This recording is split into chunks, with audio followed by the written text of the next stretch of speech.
Happy Monday to you guys and welcome back. I hope you guys enjoyed your spring break, and I know it's probably didn't feel like much of a break since you've been at home, but it was a break without having to do schoolwork. So hope you guys enjoyed and had a good Easter.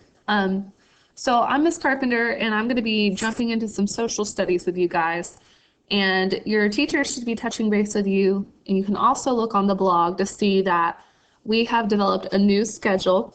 So you will be doing social studies with me twice a week on Monday and Tuesday. And you'll also be doing science with me on Wednesday and Thursday. And on Friday, it's a day where you won't have science or social studies. So again, we'll be breaking it up where you'll have social studies on Monday, Tuesday, and then Wednesday, Thursday, you'll have science. So you can see that there'll be some days you'll see that there aren't any science lessons or social studies lessons. That's because they're on specific days now. And that schedule is also posted to the blog as well. All right, so let's jump into some social studies.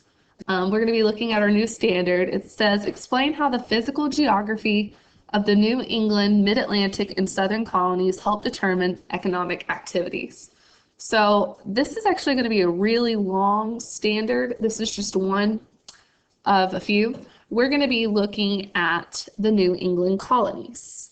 So we need to think back all the way to January when we were talking about our explorers. And if we remember the explorers, people like Christopher Columbus, Henry Hudson, John Cabot, these are a few of the explorers we learned about who came over to America, and they were claiming land for the people in their European countries and getting new resources.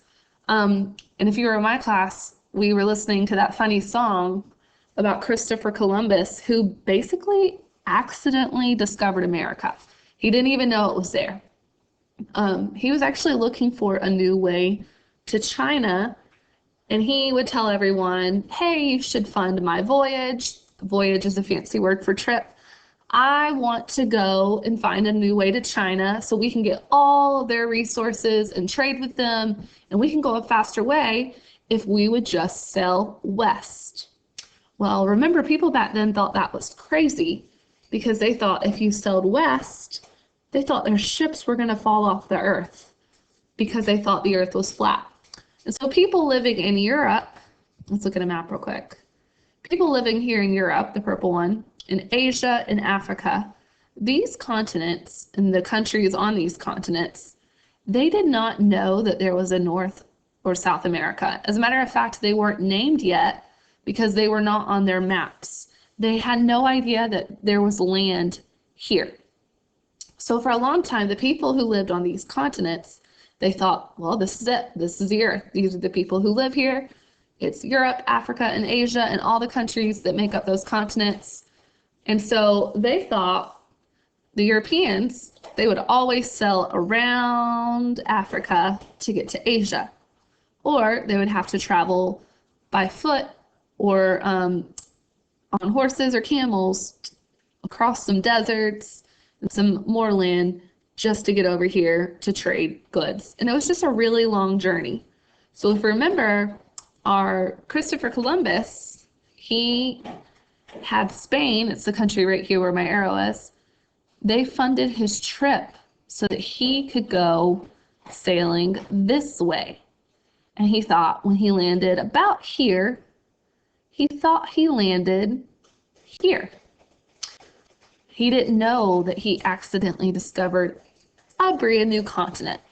And so then Europe was like, we've got to send more people over here because we want to start claiming this land and seeing what it's all about and seeing what kind of resources they had. So that's what's going to lead into our standard that we're going to talk about.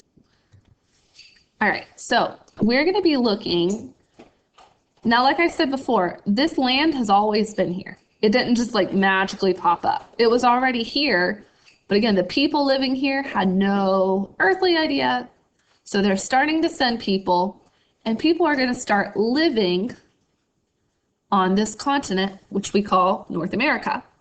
And remember, North America is the country you live in, the United States of America, But North America also has Canada and parts of Mexico on it as well. So we're going to start looking at the 13 colonies. And as you can see, the ones in red, these are your 13 colonies: Georgia, South Carolina, North Carolina, Virginia, Maryland, Delaware, New Jersey, Connecticut, Rhode Island, Massachusetts, New Hampshire, New York, and Pennsylvania. These are the 13 original colonies. Notice how I'm not saying states. Today we refer to them, that means we call them states, but they used to be called colonies. And a colony is land claimed by another country and it's ruled by that country. So in this case, a country called England or Great Britain, they were the country that settled here on the red land, and they started sending people to live on this continent and to start developing it, making homes, businesses, and seeing what could we do here? What kind of life can we build for ourselves on this land? So during this unit, we're going to be looking at the different regions in these colonies. We're going to be looking at the New England colonies, and tomorrow we'll look at what specifically were the New England colonies. We're going to be looking at the middle and the southern colonies throughout this unit, and we're going to see when the people moved here, what did they do? How did they settle the land? What were some jobs that they had? What were some of the beliefs that the people who lived there have? We're going to be looking specifically at those things, and we're going to be comparing, like Georgia, we're going to be looking at a southern colony and comparing the things that happen here compared to what happened in a colony like Massachusetts. So again, notice how I'm not calling them states yet. These colonies right here are ruled by Great Britain, and that country is all the way over here, wrong way, in Europe. So a country here in Europe, notice where my arrow is ruling all of these colonies over here. Notice this big body of water called the Atlantic Ocean separating the two. So if we look back at this picture, some people wonder, well, we know there's land over here. Why did they only settle this part of the United States? Well, at the time, they hadn't explored this area yet.